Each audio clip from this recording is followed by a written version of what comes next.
Muy buenos días, muy buenas tardes, muy buenas noches. Estamos dando comienzo a una nueva clase de este diplomado de Ciencias de la Comunicación orientado al periodismo digital. Mi nombre es Javier Iriarte y los voy a estar acompañando en una nueva clase que en este caso está auspiciada por la ULANS, la Universidad Latinoamericana del Nuevo Siglo, que les permite a todos ustedes poder capacitarse en diferentes áreas. Bien, como hemos visto en la clase anterior, vamos a seguir compartiendo algunos conceptos básicos que justamente tienen que ver con este módulo 3. Ya hoy culminamos el módulo 3 en esta clase número 7, en donde estuvimos viendo básicamente acerca de los géneros periodísticos y la redacción periodística en el ámbito digital. Vamos a hacer un pequeño repaso de la clase número 6 para poder contextualizar nuevamente. Y en la clase anterior estuvimos viendo acerca de los géneros periodísticos. Básicamente, podríamos recordar que los géneros periodísticos son aquellos formatos que los medios van a utilizar para poder informar. Entonces, habíamos comentado acerca de la noticia, la crónica, y también acerca de la entrevista. Tres formatos que básicamente son los más utilizados, quizás los más conocidos, pero no significa que sean los únicos, porque también tenemos la columna, la opinión, la editorial y otros formatos más que también ayudan a que la información pueda circular a través de los distintos medios de comunicación. Teníamos también, estuvimos hablando acerca de las fases del trabajo periodístico, hablamos también acerca de la estructura de la noticia.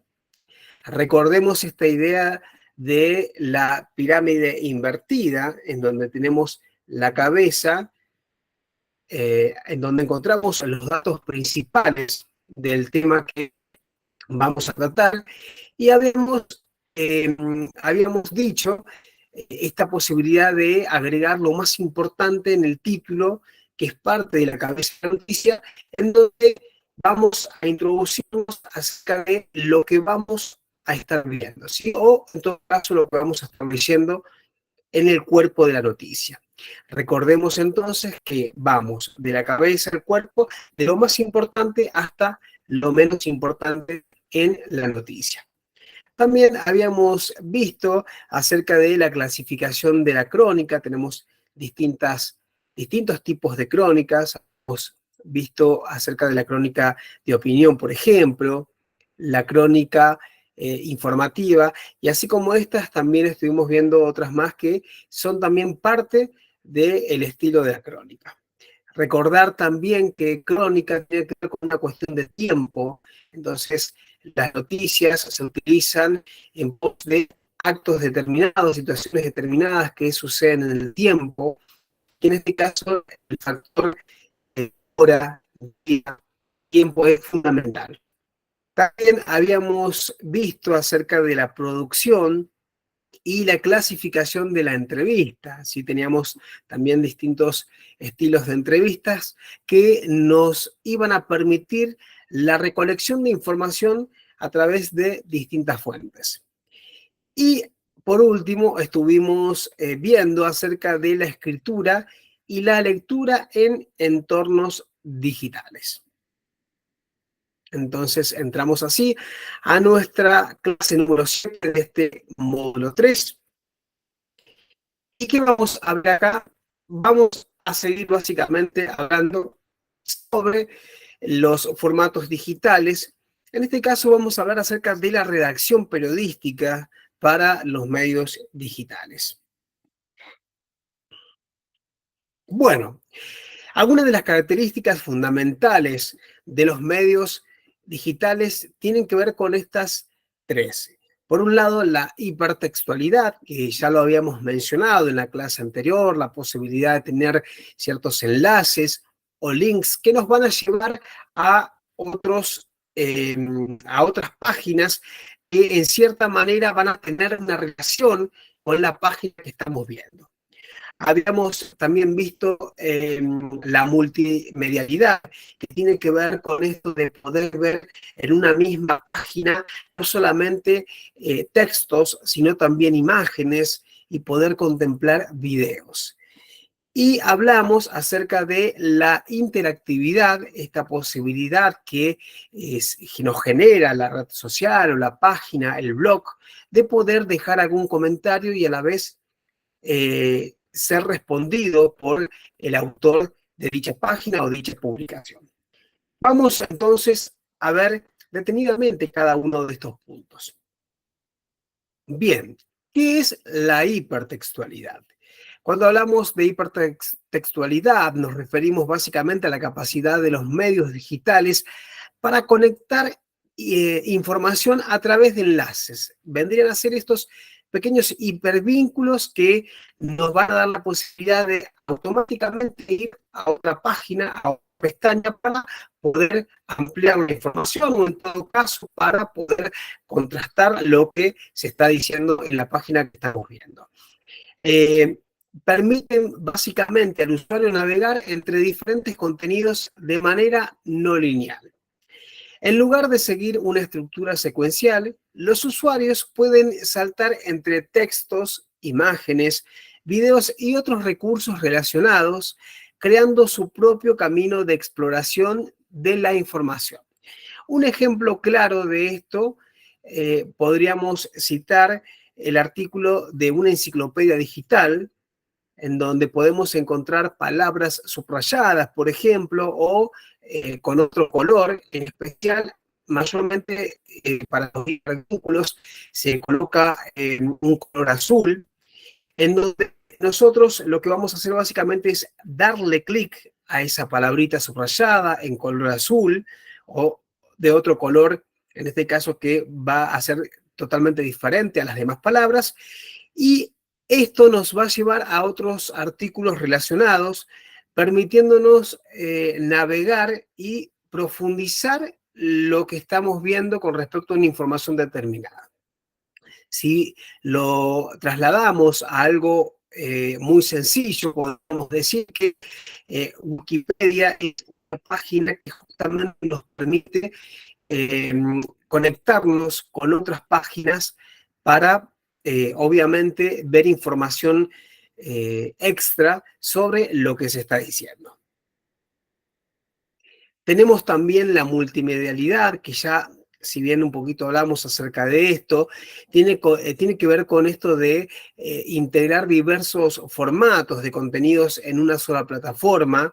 Los medios digitales pueden combinar textos, imágenes, audios, videos, gráficos, interactivos y otros tipos de contenidos que, bueno, obviamente van a ofrecer una experiencia mucho más completa, atractiva, significativa para los distintos usuarios de las plataformas que vamos a estar visitando. ¿Sí? Esto es importante tener en cuenta que hoy por hoy, en nuestra actualidad, siempre son mucho más llamativos aquellos textos que van acompañados de imágenes y de videos que van a ir acompañando justamente esta información.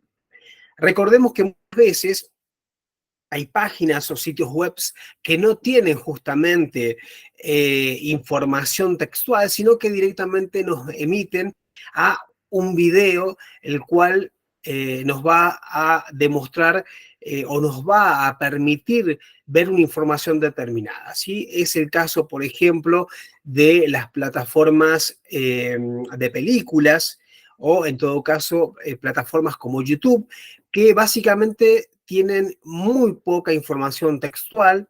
Mayormente la información es el mismo video, la misma película, el mismo documental que vamos a poder ver y que nos va a permitir, por supuesto, tener una información determinada sobre lo que deseamos ver. Bueno, un ejemplo sobre esto podríamos decir una noticia en un sitio web que puede incluir el texto de la noticia, puede incluir también fotos acerca de un evento determinado, Entrevistas también podemos ver en este tipo de ejemplos. Y como bien ya dijimos, audios, podcasts, ¿sí? Gráficos interactivos, imágenes que tengan relación con justamente la noticia y otras herramientas que permiten complementar la noticia textual. Entonces, la multimedialidad nos permite justamente esto de acompañar un texto y por sobre todas las cosas de hacer que la noticia sea mucho más atractiva. Muchas veces nosotros cuando acudimos a un sitio web, quizás no vamos tanto por lo textual, sino por la imagen, ¿no? Justamente la actualidad en la que vivimos y la tecnología que por hoy manipulamos nos da una apertura extensa y amplia para no solamente leer texto, sino también poder ver imágenes y por sobre todo los contenidos audiovisuales que hoy por hoy son muy cotidianos. Bien, interactividad. Básicamente, como bien la palabra lo indica, es la capacidad que tienen los medios digitales de permitir la participación activa del usuario en ciertos contenidos. A diferencia de los medios tradicionales, donde el consumo de información es pasivo, los medios digitales permiten a los usuarios interactuar con el contenido, personalizarlo, participar en discusiones, responder encuestas, comentar, compartir en redes sociales y tomar decisiones que afecten su experiencia. Fíjense que en comparación con los medios tradicionales, quizás en algún momento uno podía ver un programa de televisión y el programa se emitía y yo como espectador quizás no tenía participación más que ver el programa. En el caso de la radio, si bien uno podía hacer ciertos llamados y comentar acerca de un tema determinado, pero la comunicación quizás no era tan fluida como lo que sucede hoy en día con esta retroalimentación, este proceso que nos permite justamente poder interactuar con múltiples personas en un tiempo medianamente real, si se quiere, ¿sí? En distintos espacios, pero en un tiempo que básicamente casi es el mismo. Un ejemplo sobre esto podríamos decir que son aquellos foros de discusión en línea donde los usuarios pueden publicar sus opiniones, responder a otros usuarios, votar en encuestas o incluso modificar y colaborar en el contenido de alguna página web, por ejemplo en Wikipedia, que nos da la oportunidad y la posibilidad de editar ciertos contenidos sobre la información de alguien, ¿sí? Fíjense la importancia del acercamiento que justamente permiten las redes sociales el día de hoy, de poder leer y chequear constantemente la información o la opinión justamente de aquellos internautas que están del otro lado y que quieren ser parte justamente de la noticia o del acontecimiento. Bien, características de los medios digitales. Hay que destacar que los medios digitales, a diferencia de los medios tradicionales, justamente se caracterizan por estar incluidos dentro de una red que es la red de Internet, que aclaremos es una red que permitió grandes avances a nivel comunicacional. Y hay que tener en cuenta en lo que respecta a medios digitales que el lenguaje es totalmente distinto, es totalmente diferente en comparación con los medios tradicionales como la radio, la televisión, inclusive la prensa. En este caso, se utiliza un lenguaje nuevo que conjuga los formatos anteriores, plantea una narrativa no lineal, ¿no? Esta idea de pensar que se emite la información y esa información va a llegar a los distintos espectadores y queda ahí, ¿no? En este caso, esto no sucede. La posibilidad del feedback es uno de los grandes recursos que permiten que justamente aquellos productores de contenidos y noticias puedan tener una respuesta de parte de todo su público. Incorpora de modo efectivo la respuesta del sistema, o de otros usuarios en tiempo real. ¿Sí? Yo estoy en este momento aquí en Argentina y si posteo una noticia determinada o hago alusión a un momento que estoy viviendo en este ahora, en este aquí, puede alguien de Brasil, quizás de Moscú o de Colombia, fácilmente contestar o hacer algún agregado sobre esta publicación. Entonces, básicamente si no compartimos el mismo espacio, pero sí el tiempo básicamente es real, puesto que otros pueden automáticamente responder o comentar acerca de mi posteo, mi noticia, mi producción, etcétera. Bueno, traigo aquí a colación a un autor que me parece que es importante citarlo. Estoy hablando de José Luis Orihuela. Él es doctor en Ciencias de la Información e investigador de la Universidad de Navarra. Centra su actividad en el estudio del impacto de las innovaciones tecnológicas sobre los modos y medios de comunicación actual. ¿Sí? Básicamente, él se centra en chequear o analizar acerca de cómo los medios virtuales están actuando en la actualidad. En especial, él se centra eh, en la red social Twitter, sí que es una red que permite justamente generar contenidos y por sobre todas las cosas es una red internacional. Bueno, José Luis lo que hace es preguntarse qué son los paradigmas, ¿no? ¿Qué es un paradigma en nuestra realidad? Y bueno, uno ha escuchado que un paradigma es una idea determinada, que el paradigma es una concepción que uno tiene acerca de algo determinado, y cuando hablamos de ruptura de paradigma significa que hay un cambio de esas ideas que nosotros teníamos. Pero bueno, vamos a ver básicamente qué es un paradigma desde la perspectiva de José Luis. De José Luis y por supuesto de otros autores. De acuerdo con Kuhn, un paradigma es un sistema de creencia, principios, valores y premisas que determinan la visión que de una determinada comunidad científica sobre una realidad determinada. El tipo, de preguntas y problemas que es legítimo estudiar, así como los métodos y técnicas válidos para la búsqueda de respuestas y soluciones. En consecuencia, el enfoque o paradigma es en que se escribe un estudio determinado, sustenta el método, el propósito y el objetivo de una investigación determinada. ¿Sí? Entonces, podríamos sintetizar que según Kuhn, el paradigma básicamente tiene que ver con aquellas ideas, principios y creencias establecidas dentro de una sociedad y que básicamente la podemos respaldar con algunos métodos o técnicas de manera científica, ¿sí?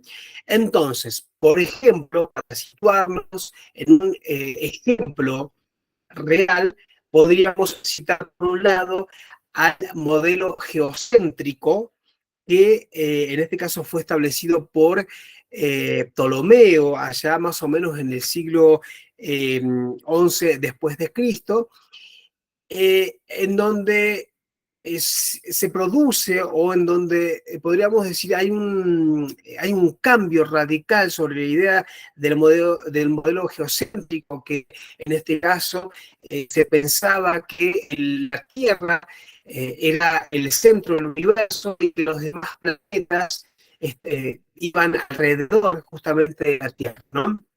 Entonces se produce un cambio de pensamiento, un cambio de paradigma con el modelo heliocéntrico propuesto por Copérnico en el siglo XVI, en donde ya la idea de la Tierra como centro del universo queda obsoleta, sin sustento científico, y se comienza a creer a través de distintos métodos y pruebas reales que en realidad la Tierra era uno de los planetas que daba la vuelta alrededor del Sol junto con los demás planetas, ¿no? Entonces, en este caso, podríamos decir que se cambia o se hace un quiebre de paradigma, un cambio de paradigma de pensar la Tierra como centro del universo, como sucedía o como se creía en el modelo geocéntrico, a un cambio totalmente radical en donde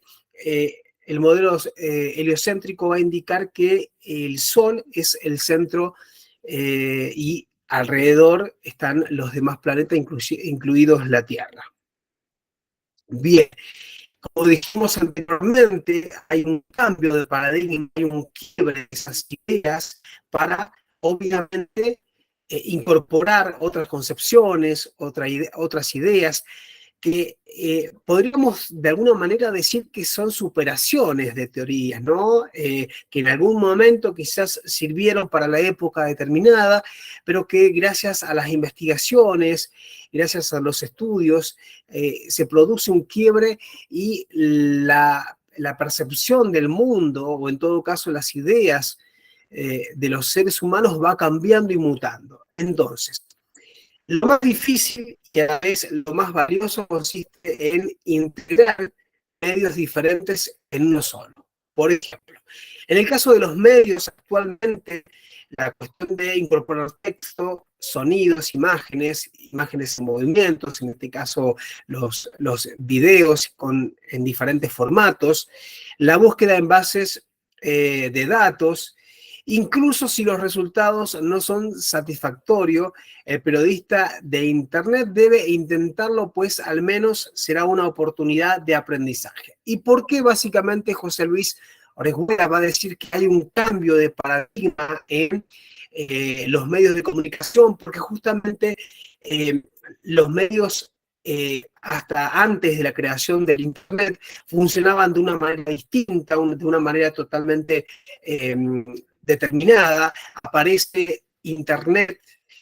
Hoy por hoy estamos invadidos de diferentes soportes tecnológicos que en cierta manera han cambiado esas ideas que teníamos sobre la información y el flujo informativo sobre determinados hechos, ¿no? Entonces, hoy por hoy, fíjense que podemos llegar rápidamente a entender un acto o algún hecho, un suceso importantísimo que esté sucediendo en Francia, que esté sucediendo en Estados Unidos, lo podemos ver a través de Internet, y no tenemos que estar esperando a que lo publique el diario, a que lo transmita la televisión, ¿no? Sino que podemos rápidamente acceder justamente a esta noticia o a este hecho a través de Internet, que obviamente se va a multiplicar conforme a las miles de plataformas que tenemos para poder, en este caso, buscar los distintos contenidos. Entonces,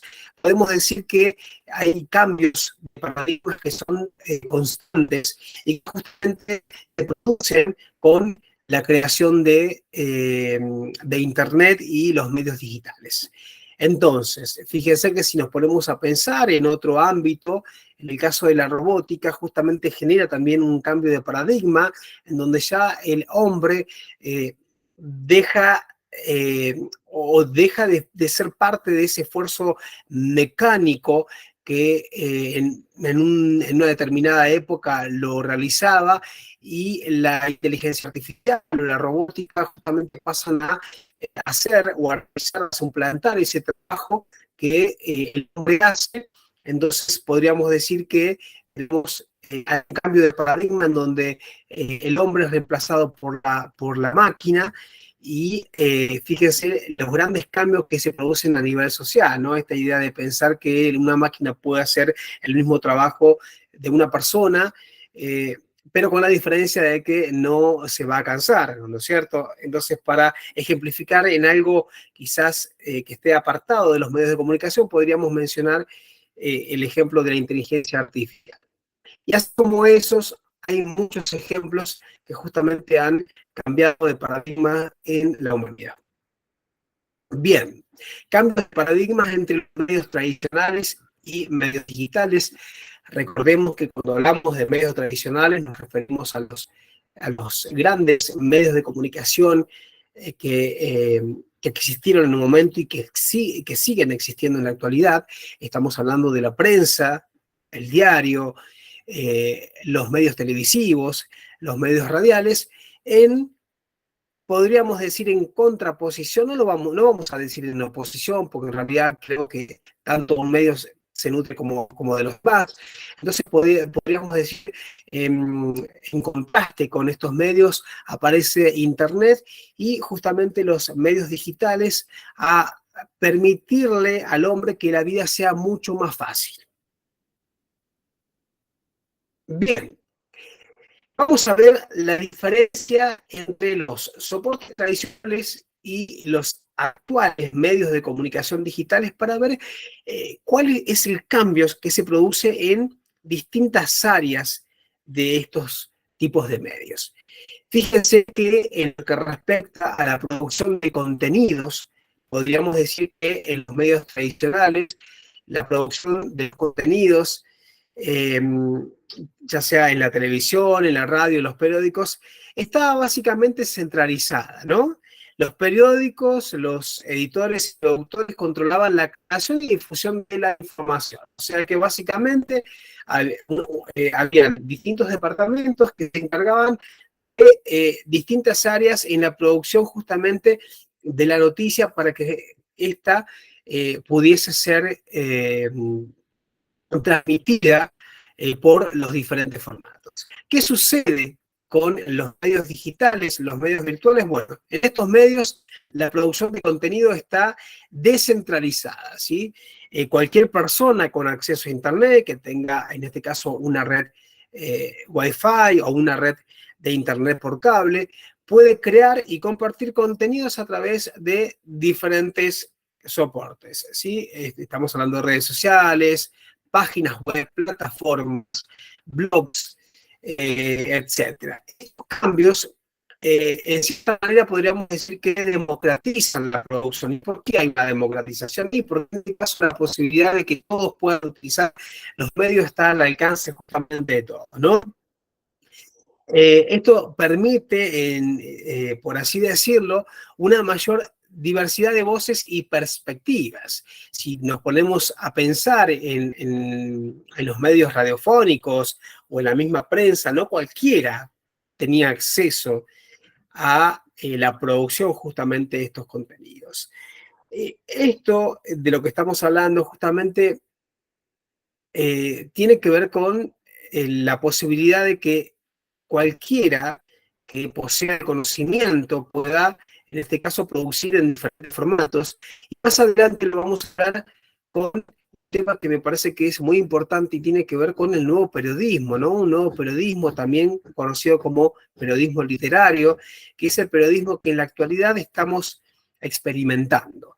Pero bueno, sigamos con la producción de los medios virtuales. Habíamos dicho entonces la posibilidad de la democratización, de que todos puedan ser partícipes y que todos tengan la posibilidad de decir algo determinado con respecto a un tema que en este caso puede ser relevante, quizás no tanto, pero la posibilidad de que todos puedan, en este caso, emitir su opinión es importante, ¿no? Lo cual no sucede básicamente con los medios tradicionales, exceptuando que seas un periodista o justamente una persona que pertenezca al grupo del medio de comunicación en el que se trabaja. Bien, ¿qué pasa con la distribución de información en los medios tradicionales? Bueno, básicamente en los medios tradicionales es unidireccional, y está controlada por grandes corporaciones, ya lo habíamos hablado anteriormente. El contenido se distribuye en un horario y en un espacio determinado. Por ejemplo, si nos ponemos a pensar en el diario en la mayoría de los casos se va a imprimir a muy tempranas horas. para poder venderse luego, ¿no? Estamos hablando del diario gráfico, el diario que se imprime muy temprano, básicamente.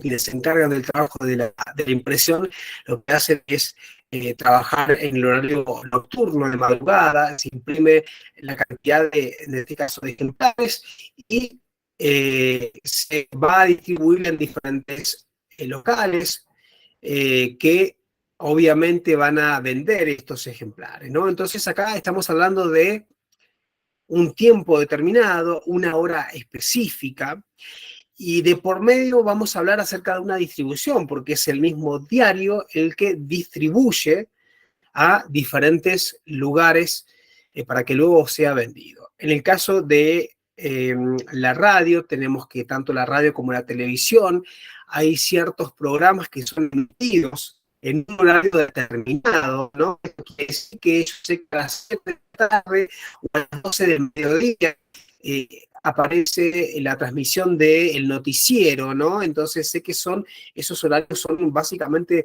puntuales para escuchar las noticias. En la radio pasa algo muy similar. Si, por ejemplo, somos amantes de un programa magazine, que en este caso trata temas que realmente me interesan y que me parece que son importantes, o simplemente soy amante de la música retro y sé que los sábados de 22 a 0 horas pasan o transmiten música retro, yo sé que hay un horario determinado.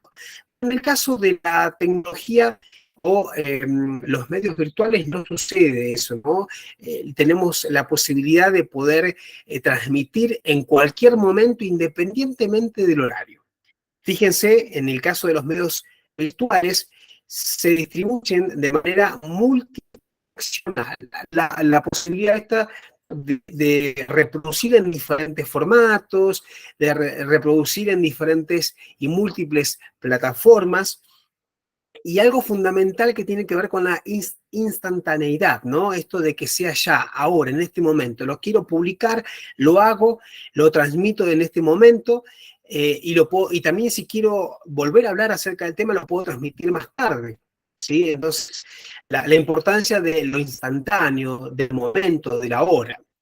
La información puede ser compartida globalmente en tiempo real a través de redes sociales, sitios web y aplicaciones móviles, permitiendo una mayor interactividad y participación del público, ¿no? Entonces yo estoy viajando, como había ejemplificado en la clase anterior, estoy en el colectivo y quiero compartir acerca de un accidente que estoy viendo en este preciso momento, entonces lo filmo y lo comparto en mi red social, y esta publicación va a ser compartida por otros usuarios y así la gente se va a estar enterando sobre un suceso o un hecho determinado que está aconteciendo en un lugar que yo estoy, en donde yo estoy parado, o un lugar cercano a donde yo estoy, y otros se enteran sin la necesidad justamente de estar en el mismo espacio físico. Bien, accesibilidad y alcance. ¿Qué sucede con los medios tradicionales? Bueno, el alcance de los medios tradicionales está limitado por su infraestructura física, ¿no? Esto que mencionábamos anteriormente, al ser en la mayoría de los casos algunos productos básicamente envasados que se transmiten a una hora determinada, o programas que salen al aire en un horario determinado, o los diarios que en este caso se imprimen a una hora determinada y que no pueden ser actualizados en el momento porque ya está impresa la información, o sea que tenemos que esperar nuevamente a la tirada del próximo número para poder conocer qué fue lo que sucedió. En el caso de los medios virtuales no sucede, y esto porque tienen un alcance global. Cualquier persona con acceso a Internet puede acceder a la información desde cualquier parte del mundo.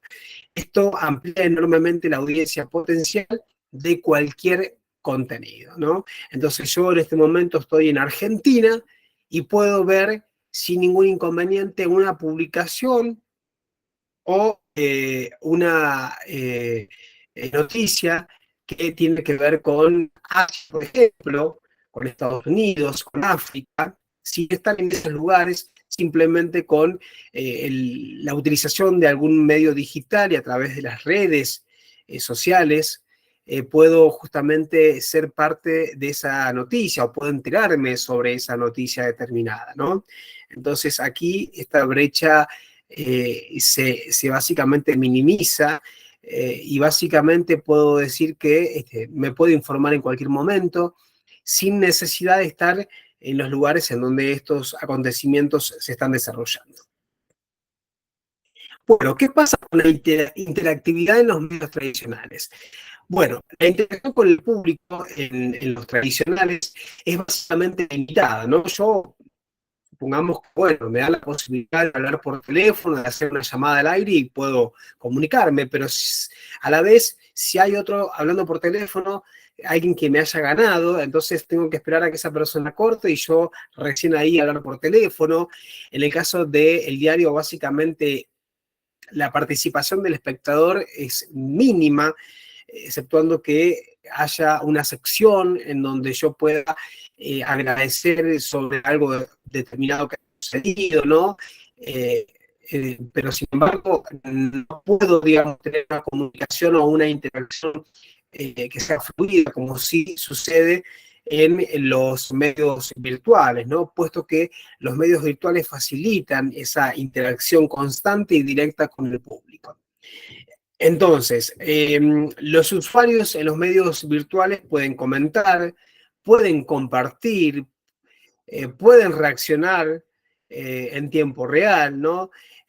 Crean comunidades bidireccionales y una comunidad en torno a esos contenidos. Fíjense que si yo quiero, por ejemplo, eh, darle me gusta a una página de un grupo musical, lo puedo hacer sin ningún inconveniente y justamente con otros seguidores de esa página voy a poder opinar y a la vez compartir esos contenidos. En el caso de los diarios publicados a través de redes sociales, puedo exactamente hacer lo mismo.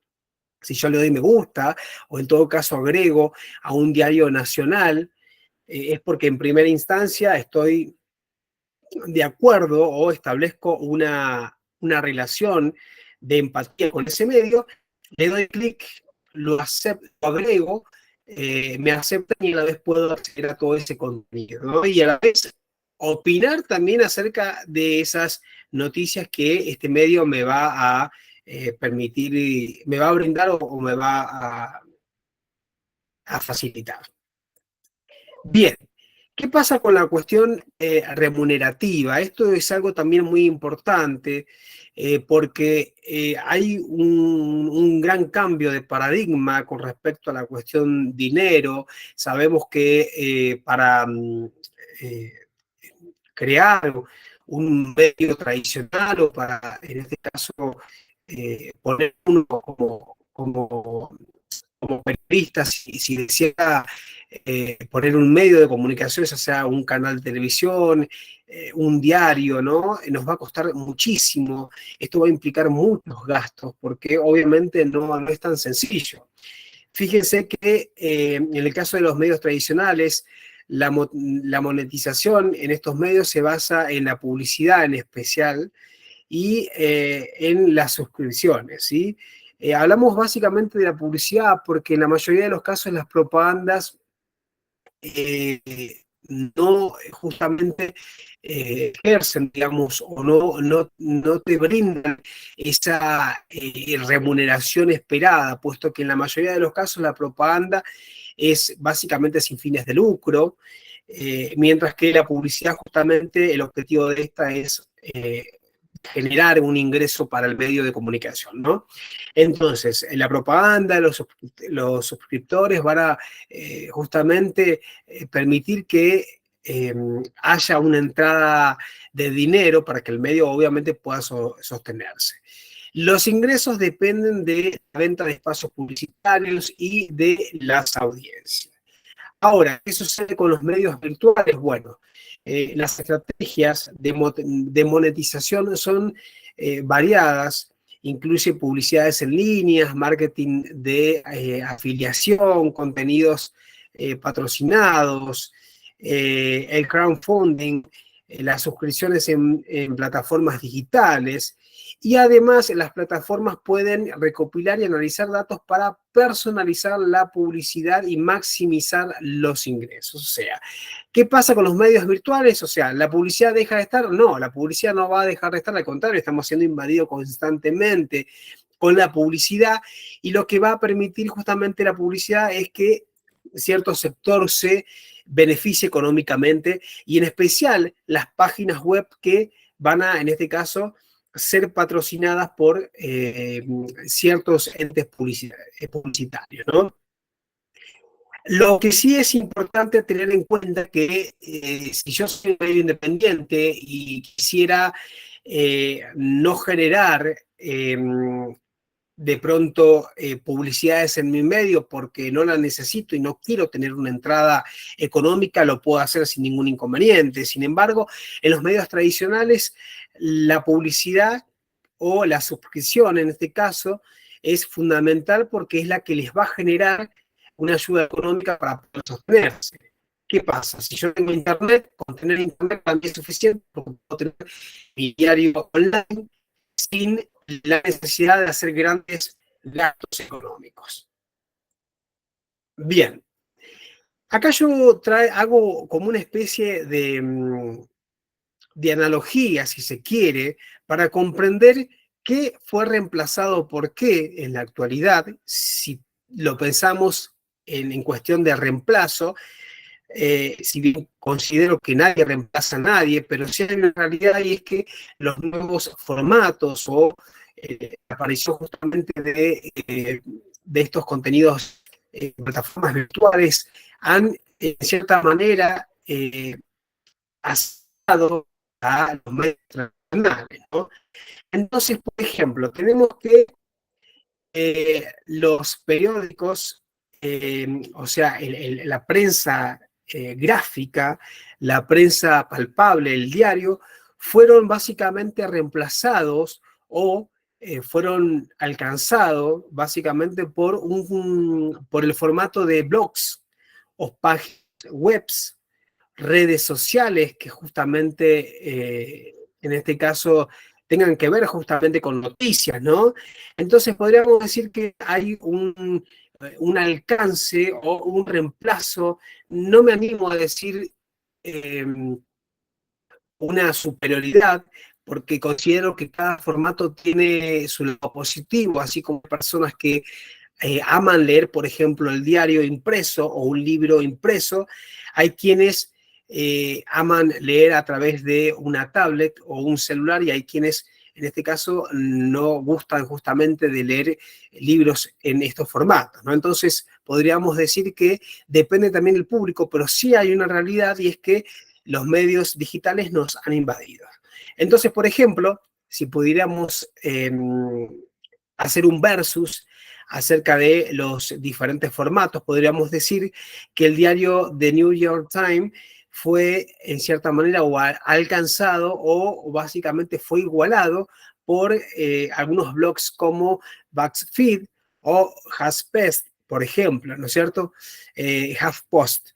En el caso de la televisión, podríamos decir que la televisión tiene un enemigo que básicamente la ha alcanzado, la ha contrastado, que en este caso es el streaming, ¿no? La posibilidad de poder transmitir en tiempo real. Entonces, podríamos decir que la televisión básicamente fue como igualada o reemplazada, si se quiere, por plataformas como Hulu, YouTube, Netflix, en donde podemos justamente ver lo mismo que vemos en la televisión, pero a través de plataformas digitales. En el caso de los medios radiales, podríamos decir que tienen un contrincante bastante fuerte, en este caso los podcasts, ¿no? Estos formatos que permiten justamente poder escuchar radio online o escuchar informes a través de diferentes plataformas, ¿no? Entonces, podríamos decir que las emisoras radiales fueron básicamente alcanzadas por los audiolibros, por los podcasts. Podríamos decir que los cuentos, en este caso también, que podemos escuchar a través de Internet, podríamos decir que también son, en cierta manera, como enemigos de la emisora radial, ¿no? Y así como estos, hay muchos ejemplos que podríamos traer, en este caso, a esta clase, pero los que más me interesan es que ustedes puedan entender por qué decimos que una sola plataforma, como lo es, perdón, un solo sistema, como lo es el sistema de Internet a través de diferentes plataformas, cómo han básicamente alcanzado a los medios tradicionales que en su momento se parecían inmortales, ¿no? Que nunca iban a dejar de existir o que nunca iban a dejar de tener una preponderancia e importancia en la vida social.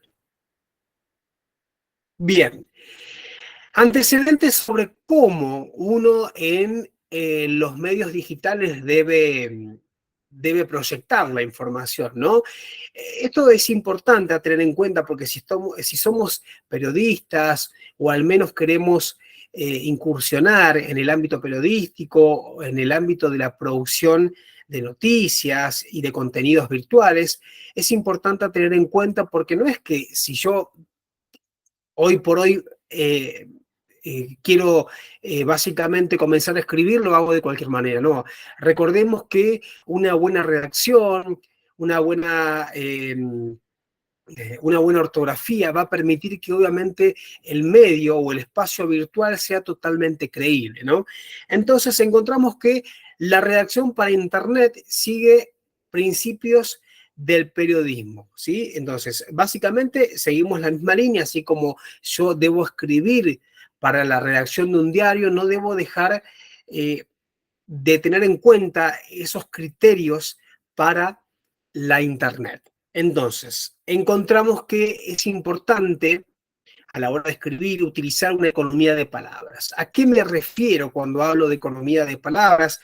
Es utilizar la cantidad necesaria de palabras que nos van a permitir que esta noticia o esta información, este contenido que yo voy a exponer a través de un espacio virtual, no tenga justamente un agobio en el espectador. O sea, muchas veces nos sucede que comenzamos a leer y cuando vemos que la información es muy extensa y quizás no tenemos tiempo, porque la verdad que hoy por hoy la vida eh, implica que justamente el tiempo sea algo efímero, que el tiempo sea oro, por así decirlo. Entonces, cuando vemos que la información es mucha, la descartamos y pasamos a otra cosa, ¿no? Entonces, lo importante es la economía de palabras, ser sintéticos, ser sencillos a la hora de comentar algo determinado o a la hora de redactar una información que en este caso nosotros decimos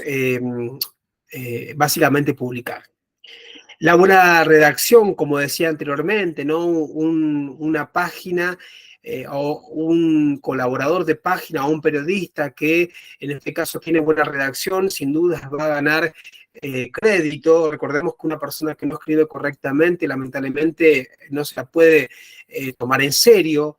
Se supone que una persona que crea contenidos lo hace lo más correcto posible y la redacción no escapa justamente a estas características, ¿no? La buena edición, la buena ortografía, ¿no? Esto de poder publicar un video que tenga una cierta organización o de pronto si estamos editando un audio, dejar lo más importante justamente ese audio, lo que sea más trascendente, no un audio de 5 minutos que básicamente no va a contener, que entre tanto contenido no me va a decir nada al fin y al cabo, ¿no? O sea, ser puntuales con respecto a la información que vamos a publicar para que obviamente el medio sea atractivo y llamativo y para que las noticias puedan ser leídas. Bien, vimos algunos detalles con respecto a las cuestiones positivas que tienen los medios digitales en la actualidad. Pero ¿cuáles son aquellos aspectos negativos o aquellos detalles que quizás no son considerados como buenos en esta red tan amplia que es Internet y en los distintos soportes que justamente utiliza para la creación de contenidos, informaciones, etcétera? Bien, fíjense que algo que tenemos que tener en cuenta es que en el caso de las personas mayores, y también podríamos decir que en algún sector de la población de niños y adolescentes, leer en la pantalla quizás nos puede parecer aburrido, tedioso. Hay personas que en este caso precisan tener impreso el archivo, el diario, el libro, para poder darle otro sentido, porque no todos tienen las mismas perspectivas, no todos tienen los mismos gustos. A veces leer en una pantalla cansa la visual, leer en una pantalla implica que estemos frente a un aparato que se le va a acabar la batería, un aparato que en este caso requiere que tengamos buena señal de internet si se quiere. No es lo mismo pasar la pantalla con el táctil a de pronto dar vuelta a la página, tener el libro en mis manos, ¿no? Pero bueno, hay quienes realmente aman los formatos virtuales y en este caso no hay que desacreditar este tipo de gustos personales, ¿no? Entonces, en lo que respecta a la cuestión de lectura a través de las pantallas, podemos decir que es más difícil y cansativo leer en la pantalla de un ordenador que en el papel. Por este motivo y también debido a la rapidez con la que el lector online pretende informarse en Internet se tiende a acortar los textos, ¿no? Capaz que somos habilidosos para leer en un diario, en un libro, perdón, pero quizás nos cuesta mucho mantener la mirada fija en la pantalla, en el ordenador, en el móvil celular, porque la luz quizás nos hace daño. Entonces, tener en cuenta estos detalles como cuestiones negativas de algunos medios digitales. Fíjense, estudios de usabilidad realizados por Jacob Nielsen muestran que los usuarios no leen las páginas web, sino que las escanean en forma DF. Buscan títulos, letras destacadas, textos citados y listados determinados, ¿no? Entonces, básicamente lo que indica este estudio es que la lectura que hace de manera rápida es en forma de F, ¿no? Es esto de mirar de derecha eh, a izquierda, que uno comúnmente lo hace, por ejemplo, con las revistas o con los diarios, ¿no?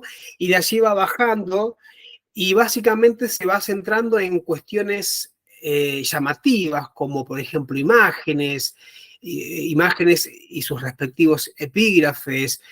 Buscamos también los titulares, buscamos palabras en negritas o que de pronto estén en cursiva, que nos llamen la atención y que en este caso nos parezcan que van a contener la información que quizás estamos buscando, ¿no? Quizás no tenemos ganas de leer toda la nota, pero sí con leer los primeros párrafos uno ya se da cuenta de lo que va a hablar la noticia, o en este caso estos primeros párrafos van a tener o contener la información más importante. Entonces recordemos el estudio realizado por Jacob Nielsen sobre usabilidad, la idea de pensar en esta F que hacemos con la visual. Bien, acá aparece un término que me pareció importante para poder comprender esto que tiene que ver con la lectura que hace el ojo, ¿no?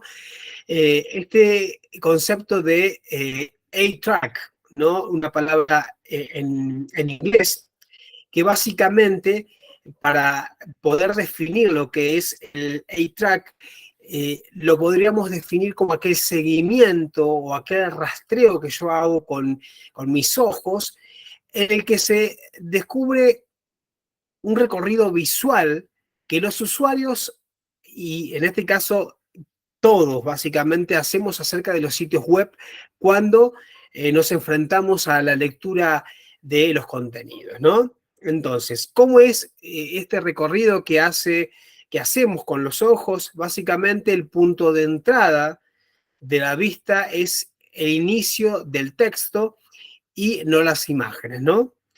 Es preferible el lenguaje objetivo, los textos concisos y el diseño escaneable, es decir, romper con esa uniformidad.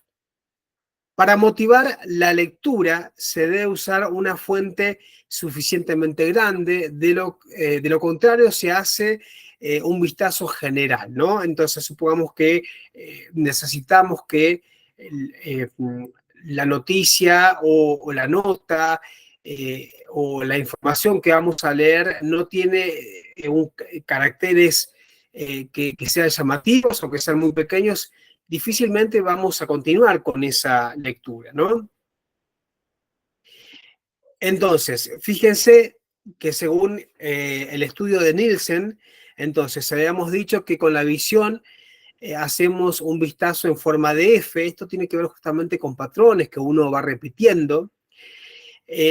También el estudio indica que hacemos una lectura en forma de E, o en todo caso, una lectura de manera invertida, ¿no? Estas son algunas de las características que podemos encontrar dentro de el estudio que en este caso mencionaba Jacob sobre la usabilidad, ¿no? Estas son algunos de los patrones que no significan justamente que sean los únicos o los reales, ¿no? Cada uno tiene una forma totalmente diferente de realizar un escaneo sobre las notas que uno va, en este caso, a contemplar y apreciar. Bien. Fíjense, algunos consejos para tener en cuenta a la hora de redactar en los distintos medios de comunicación virtuales.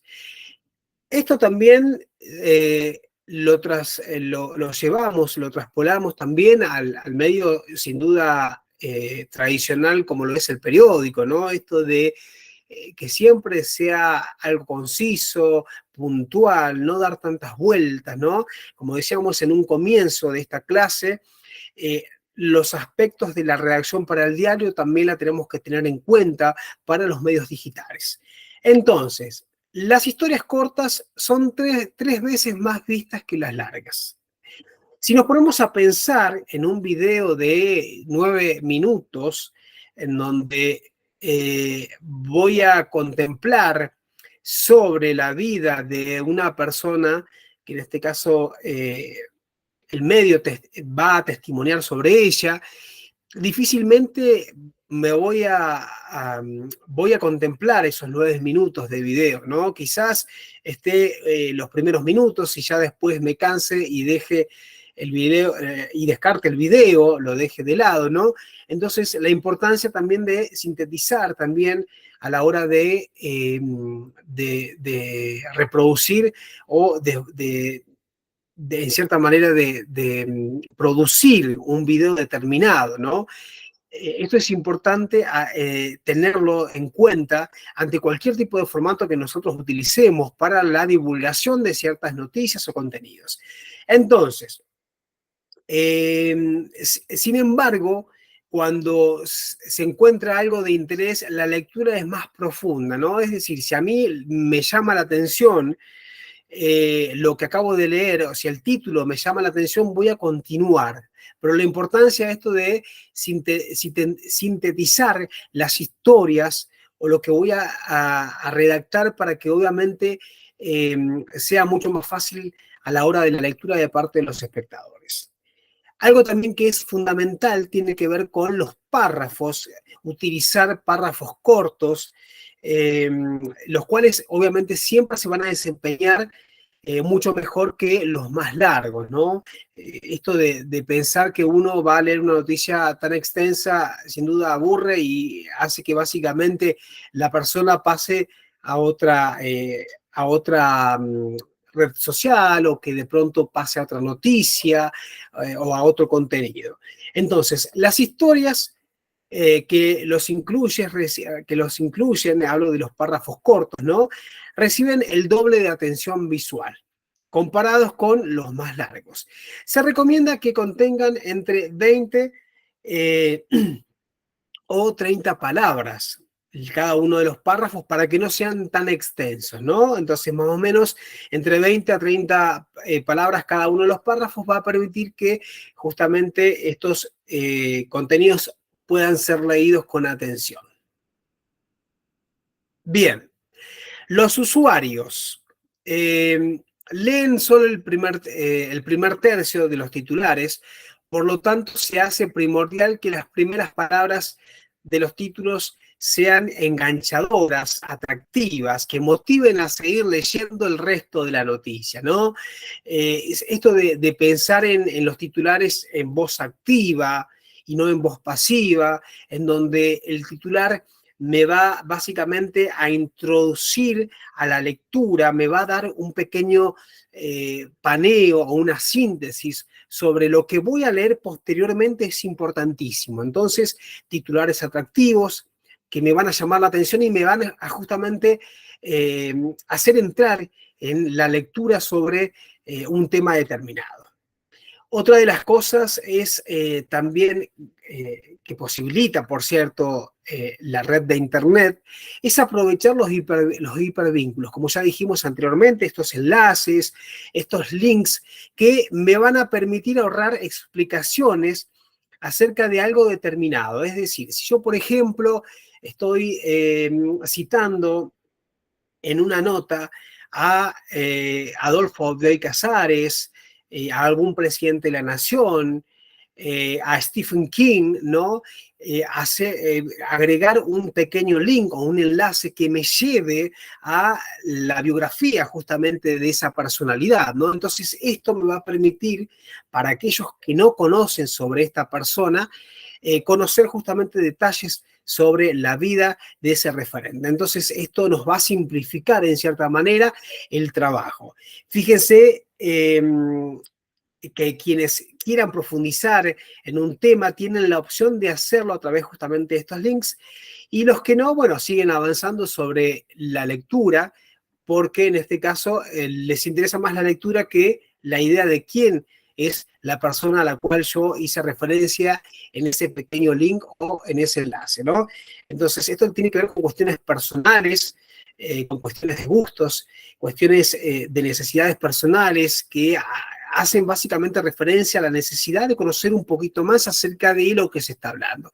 Hay personas que simplemente lo que hacen es hacer la lectura de la noticia y se quedan con ello y no profundizan en los contenidos de la misma. Bien, seguimos con la técnica del 8-track. Fíjense que la idea es romper la uniformidad del texto, lo cual es una buena forma de llamar la atención. Los párrafos cortos o más largos, ¿sí? Pero en negritas, colocar hipervínculos o viñetas que de pronto hagan que yo pueda ver la información y que no sea básicamente toda justificada, ¿no? O que no simplemente esté alineada a la izquierda, sino que estas viñetas me van a posibilitar tener una visual mucho más atractiva de cada uno de esos párrafos, ¿no? Se recomienda no usar cursiva, su lectura es incómoda en la pantalla. En este caso lo que se puede hacer es justamente reemplazarlas por las comillas, ¿no? La escritura promocional, en este caso los eslogans publicitarios y similares generan desconfianza. Entonces también esto de poder dejar de lado, descartar todo lo que te permita promocionar un servicio o un producto determinado cuando uno va a ver una nota determinada, ¿no? Muchas veces sucede que uno está leyendo una noticia o un artículo y automáticamente aparecen las cookies o aparecen las publicidades que me tapan la visual, y cuando esto sucede en la mayoría de los casos lo que uno hace es cerrar el sitio web al que ha acudido para leer la nota. Entonces, en este caso es fundamental esto de evitar la escritura promocional. Bien, con respecto a la lectura, en este modo de lectura, cada unidad de información compite con el resto por llamar la atención del usuario. Nosotros haciendo una producción lo más sencilla posible, descartando la publicidad, agregando negritas cuando corresponda, agregando las viñetas, inclusive teniendo en cuenta los párrafos acotados. Es un tipo de lectura que nos va a permitir, obviamente, captar la atención justamente de los espectadores. Fíjense que cualquier elemento irrelevante y de manera más acentuada, si es de vivos colores o se mueve, será un distractor y disminuirá la ojeabilidad del sitio web, ¿no? Esto de a veces uno está leyendo contenidos en una página, automáticamente a los costados aparecen las publicidades, que las publicidades no se van a no ser que uno haga clic en la parte de suprimir o cerrar ventana, pero asimismo estas publicidades nuevamente emergen y son muy molestas para la visual, ¿no?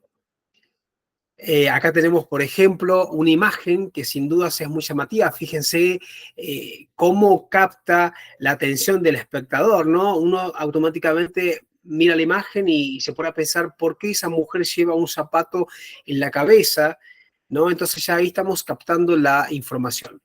Estamos captando, perdón, la atención del espectador sobre la información. Bien, siguiendo con respecto a la lectura que podemos establecer, hay algo que es fundamental que tiene que ver con que lo que estamos hablando no significa que los usuarios no analicen y capten detalladamente la información, sino que no leen línea por línea, sino a salto, ¿no? Esto es muy común en los medios virtuales, puesto que en la mayoría de los casos la gente quizás está haciendo un paso momentáneo por esa página o quizás estamos viendo el Instagram, estamos en Facebook y hacemos básicamente una pasada de esas noticias porque justamente están siendo sugeridas por otras páginas que tenemos. Entonces, no nos detenemos justamente a ver los contenidos, sino que hacemos un repaso básicamente rápido sobre ciertos contenidos. Los estudios de movimientos oculares muestran que incluso cuando los usuarios creen leer totalmente un texto online, en realidad solo leen aproximadamente el 75%. Bueno, esto no sucede con los medios de comunicación gráfico, ¿no? Que en donde uno básicamente tiene en sus manos el impreso y básicamente va a leerlo y si desea, en este caso, dejar la lectura porque de pronto está por bajar del taxi o porque está por bajar del auto o porque justo se encontró con algún conocido, lo puede hacer después. En la mayoría de los casos de la internet hay información que es momentánea, que aparece justamente cuando nosotros abrimos un sitio web y quizás después no tenemos la posibilidad de volver nuevamente a esa lectura, a no ser que hayamos guardado el link para poder leerlo en otro momento, ¿no? Bien, los usuarios evitan las dificultades y cuando tropiezan con alguna en el manejo o navegación de una web, no tratan de aprender su funcionamiento, sino que continúan buscando la información en otros sitios, ¿no? Supongamos que de pronto ingresé a una página web porque quiero interiorizarme sobre el precio del dólar actual, por ejemplo, y de pronto siento que la información es mucha, que suele suceder que hay una gran redundancia de palabras y ya voy por el quinto, sexto párrafo y todavía no me dicen cuánto está cotizando actualmente el dólar. ¿Qué hago básicamente? Me voy a otra página y básicamente trato de buscar la información lo más rápido posible porque no me interesa, ni me importa, ni me llama la atención lo que puedan llegar a decir acerca del aumento o la baja del dólar, sino que lo que me importa es conocer a cuánto está cotizando actualmente el dólar, ¿no? Bien, los usuarios se muestran muy poco tolerantes a las dificultades porque saben que siempre existen otros sitios web donde pueden obtener la misma información y están a un salto, al salto de simplemente un clic para poder, en este caso, pasar a una información similar, ¿no? Entonces, esto que hablábamos recién, tenemos múltiples plataformas que van a hablar exactamente de lo mismo y con un simple clic podemos cambiar automáticamente de información para pasar a una lectura mucho más atractiva, más sencilla, transparente, sin tantos rodeos.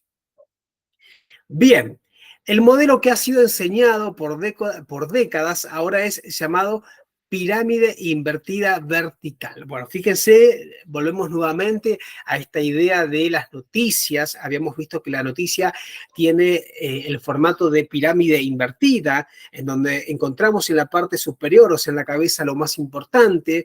En el cuerpo se va a desarrollar básicamente lo que en un momento leímos en el título, y en la parte final vamos a encontrar básicamente datos o información de apoyatura que quizás no es tan relevante, ¿no? Pero que en cierta manera es parte justamente de toda la información que vamos a leer. Entonces, en este caso, se hace el modelo que ha sido enseñado por décadas es ahora llamado pirámide invertida vertical, y ahora lo voy a explicar. Tiene justamente que ver con que en esta actualidad que estamos justamente viviendo, estamos ante una pirámide invertida horizontal en la que cada párrafo o subtítulo dentro de un texto puede ser visto como una unidad totalmente independiente, ¿no? Hoy la lectura es no lineal porque si el texto ofrece un enlace, el usuario puede abandonar la historia que está leyendo para ir a otra página, o también el lector ubica el párrafo o el subtítulo que más le interesa y salta a otros titulares, ¿no? Entonces, fíjense la importancia de comprender esto de que la pirámide invertida horizontal es algo que básicamente se tiene más en cuenta en comparación con la pirámide invertida que veíamos con respecto a la cuestión de las noticias en soportes tradicionales, ¿no? Es allí la importancia de poder adaptar los contenidos, ¿no? De la mejor manera para que sean atractivos. Entonces, la pirámide invertida vertical sufre básicamente un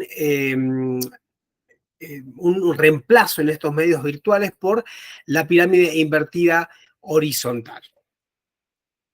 Fíjense, acá vemos algo similar que tenía que ver justamente con lo que hablábamos acerca de las noticias, esta representación de la estructura de pirámide invertida horizontal, que la representación básicamente es válida en un texto dentro de una misma página, en uno de los subtemas dentro de la misma página, o en subtemas ubicados en páginas totalmente distintas, ¿no?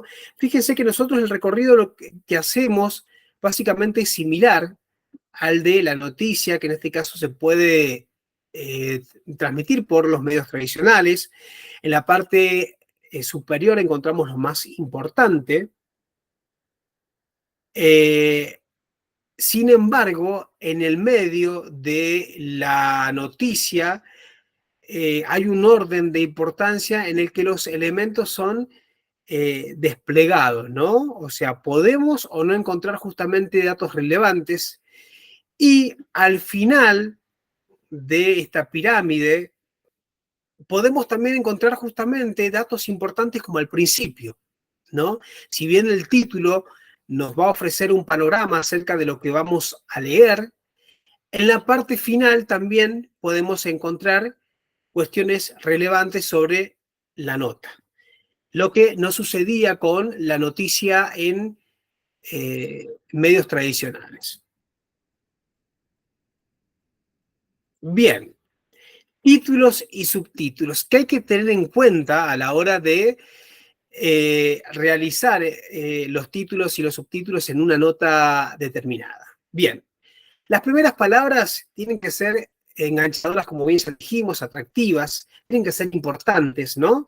Y es importante esto de evitar, por ejemplo, artículos como el o la, si quizás de pronto colocar el nombre de la persona involucrada, ese sería un buen mecanismo para, como una voz activa, o en todo caso el suceso en sí, ¿no? Robo, en, muerte, de, estos titulares en voz activa que van a llamar la atención.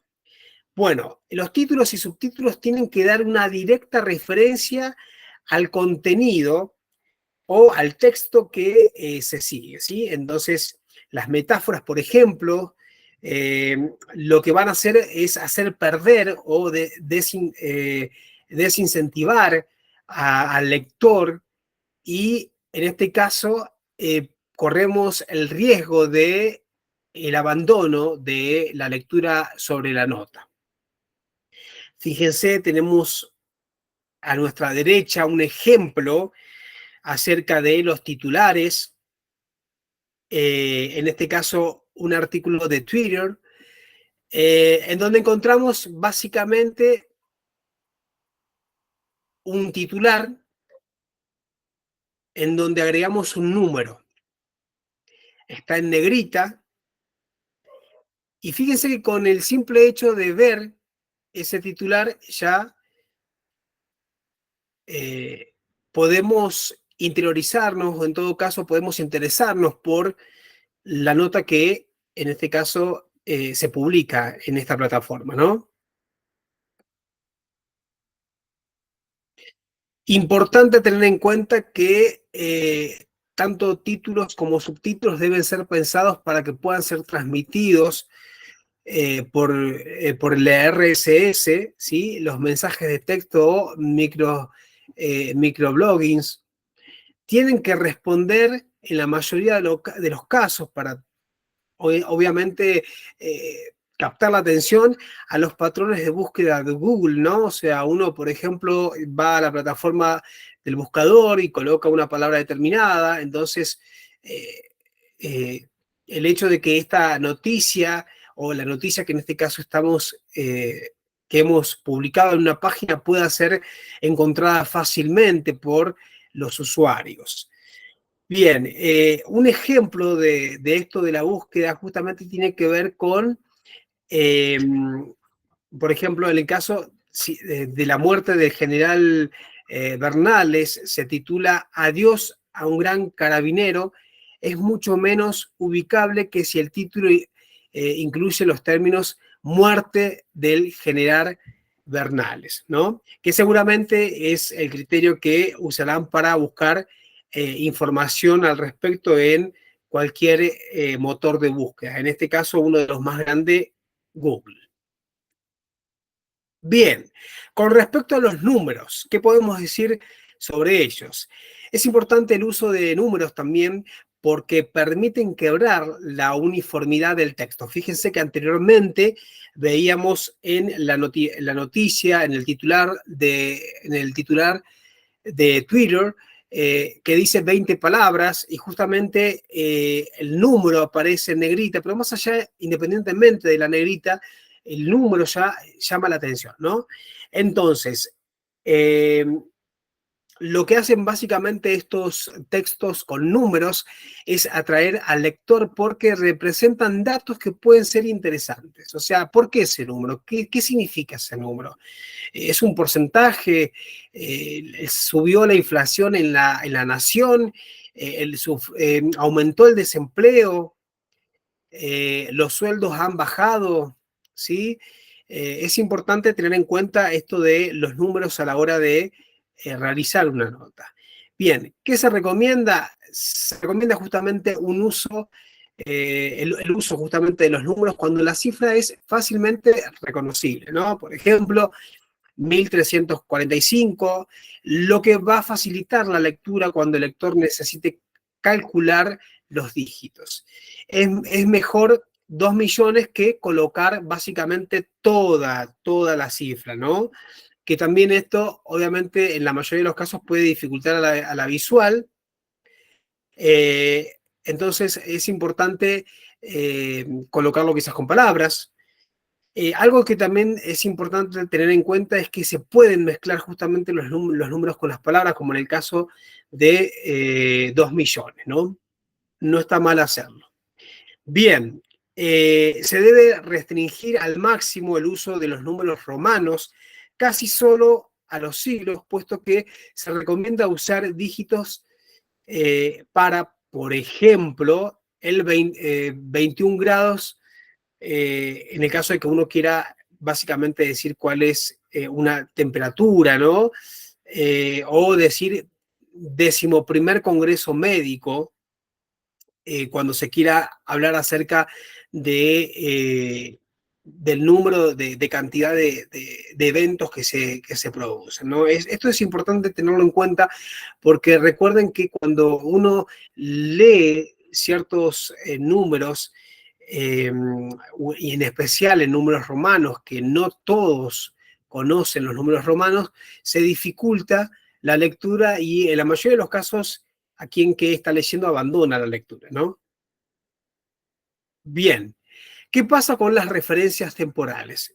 Se debe tomar en cuenta que los textos en Internet se mantienen indefinidamente disponibles. Por lo mismo, expresiones como la mañana de ayer nos pueden desorientar. Se recomienda siempre citar la fecha, ¿sí? Muchas veces accedemos a un sitio web que no tiene básicamente quién fue el productor de la nota, no sabemos quién escribe el artículo. En algunos casos no sabemos cuál fue la fecha de publicación.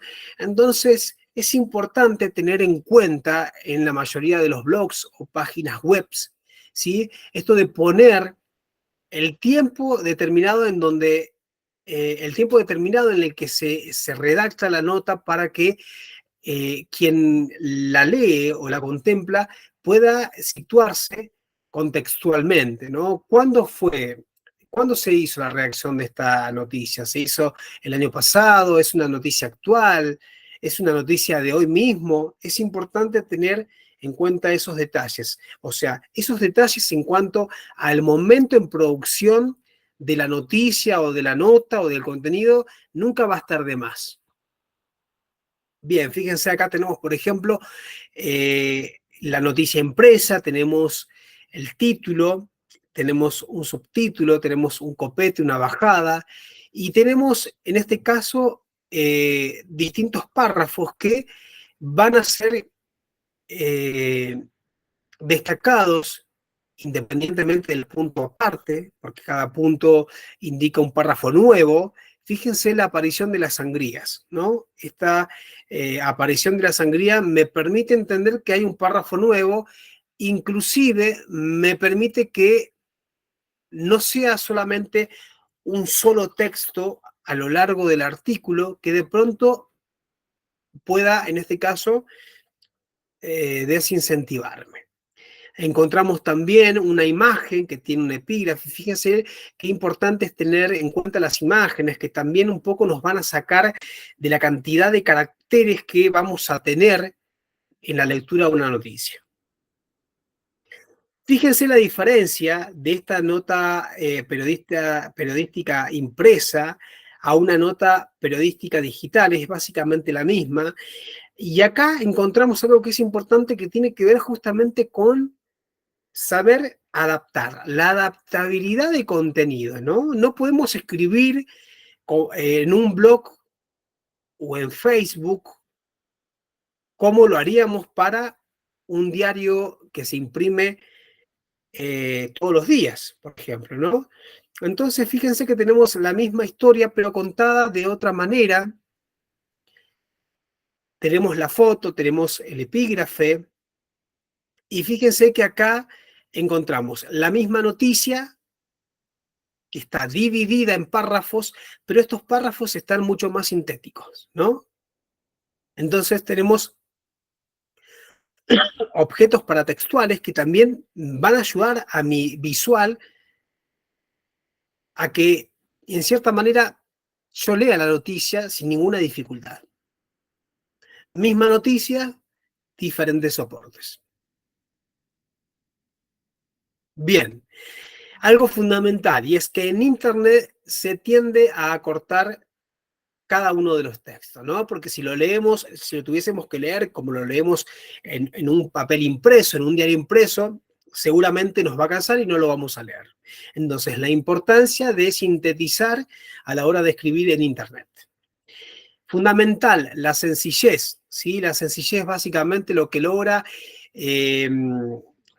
básicamente lo que va a lograr es que seamos puntuales, que el espectador pueda leer la nota, que el espectador se interese por la lectura, ¿no? Y esta sencillez se logra justamente empleando el lenguaje periodístico, intermedio entre lo culto y lo coloquial, pero siempre correcto, preciso y directo. Esto quiere decir tratar de hacer una bajada de línea con respecto a lo que vamos a leer.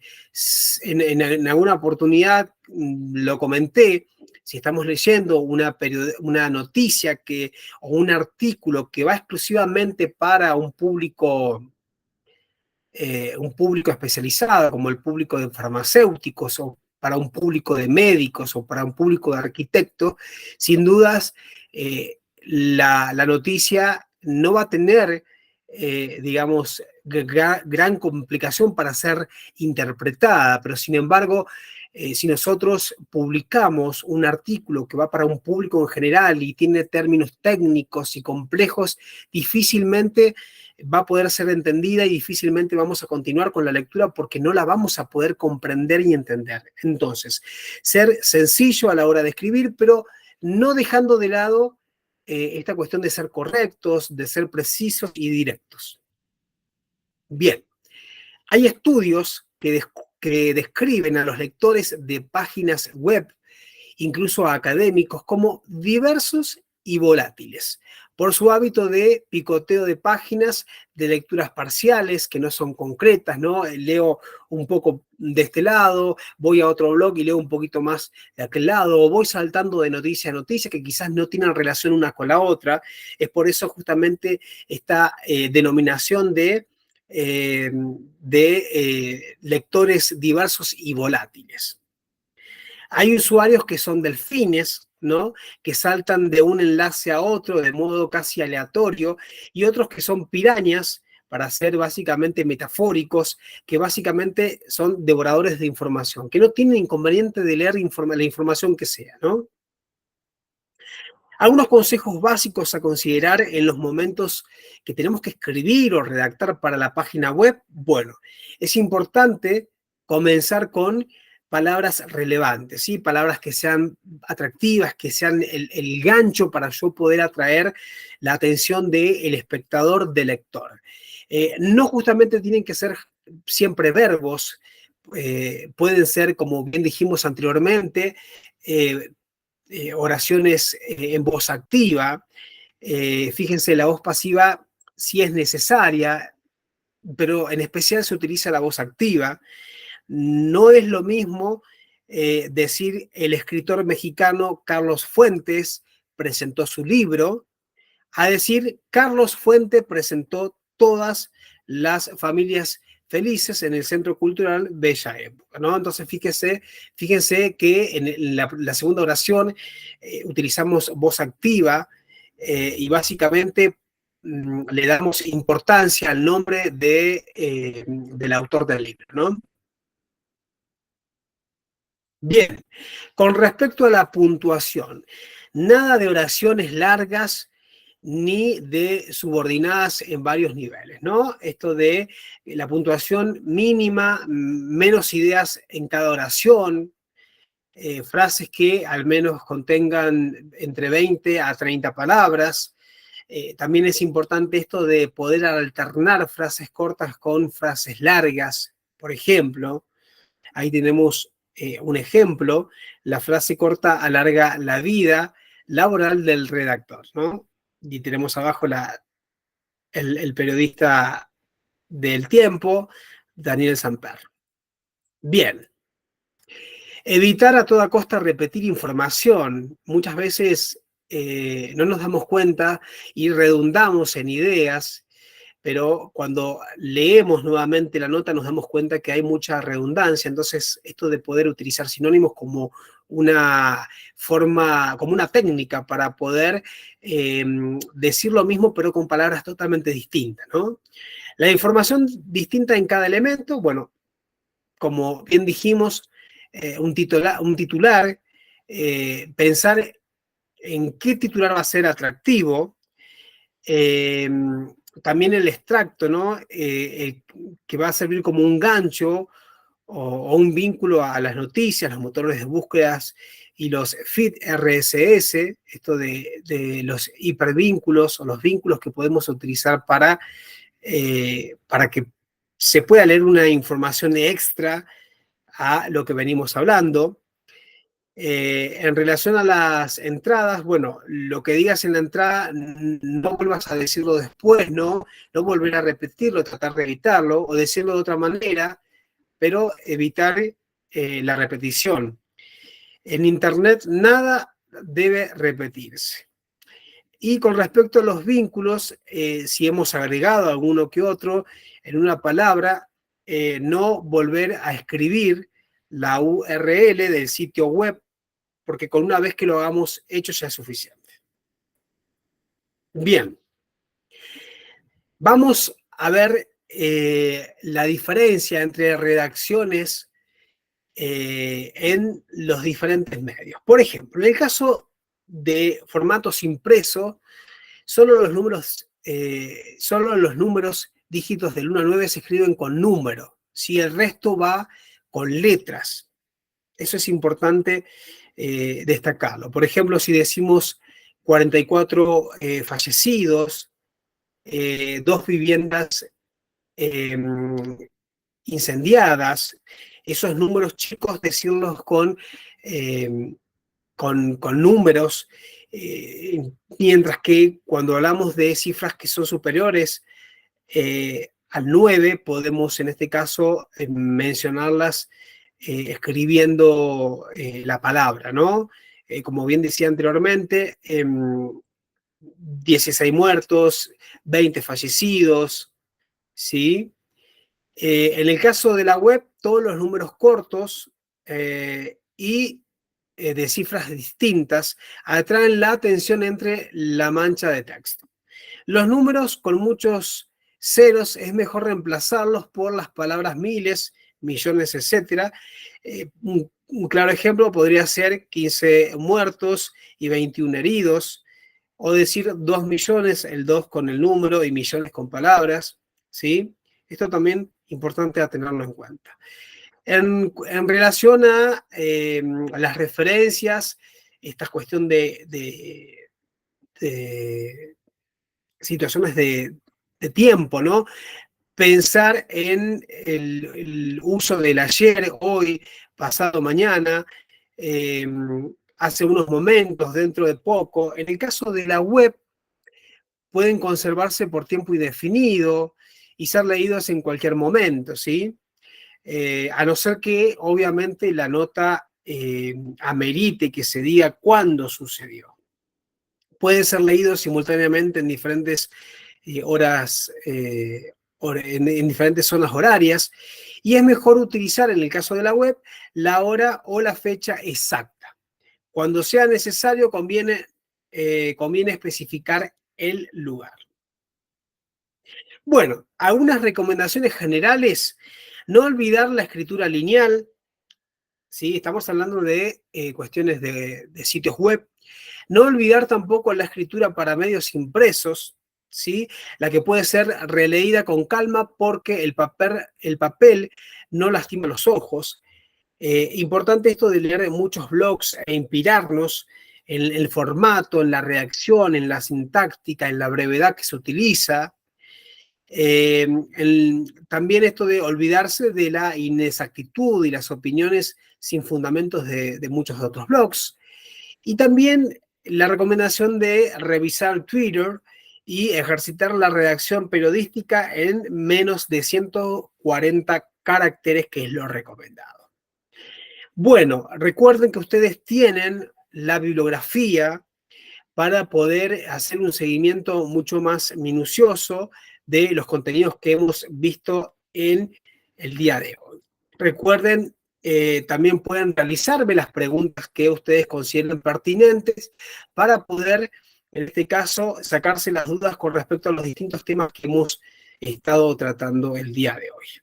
Bien, señoras y señores, damos fin entonces a esta clase número 7, perteneciente al módulo número 3 de este diplomado en Ciencias de la Comunicación orientadas al periodismo digital.